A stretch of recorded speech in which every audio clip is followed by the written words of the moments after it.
دي مش كرة قدم، ده سحر. أنا قلت قبل كده إن الكرة بتتطور، بس اللي حصل النهاردة بين باريس وبايرن ميونخ ده مش من 2026، دي مباراة من كوكب تاني، دي مباراة من المستقبل من 2030، دي نتيجة تنس يا حبيب والدي، مش نص نهائي دوري أبطال. لويس إنريكي النهاردة عمل طفرة حقيقية. المدرب ده لما بيثق في مشروع بيبدع. شوف التحولات، شوف السرعات.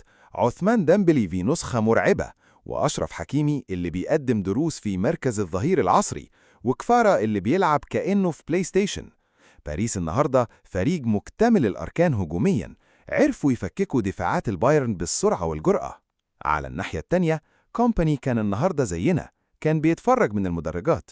الفريق تكتيكياً كان تايه في فترات كتير، لولا وجود قناص زي هاري كين اللي بيسجل من أنصاف الفرص كان زمان النتيجة أتقل من كده.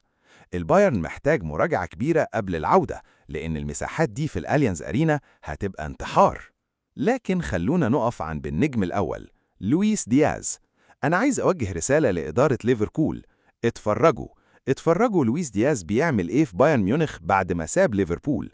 التفريط في موهبة زي دي جريمة كروية. دياز النهاردة كان السم الهاري في دفاع باريس سان جيرمان، وده بيأكد كلامي اللي قلته قبل كده. أرني سلوت مدرب فاشل، ما بيعرفش يتعامل مع النجوم الكبار، والبيئة في ليفربول حاليا بتطرد المواهب. وده اللي بيخليني أقول لكم وبثقة، محمد صلاح في طريقه للخروج بنهاية الموسم.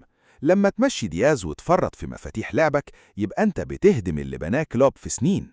مباراة النهاردة هي الأمتع على الإطلاق، أهداف، سرعة، تكتيك، وتقلبات تخلي أعصابك في التلاجة. مبروك لباريس وهارد لك للبايرن، بس المتعة لسه ما خلصتش. أنا مستني مباراة الإياب في الأليانز أرينا على نار، لأننا لسه قدامنا فصل تاني من الإثارة والمتعة اللي ما بيقدمهاش غير دوري الأبطال.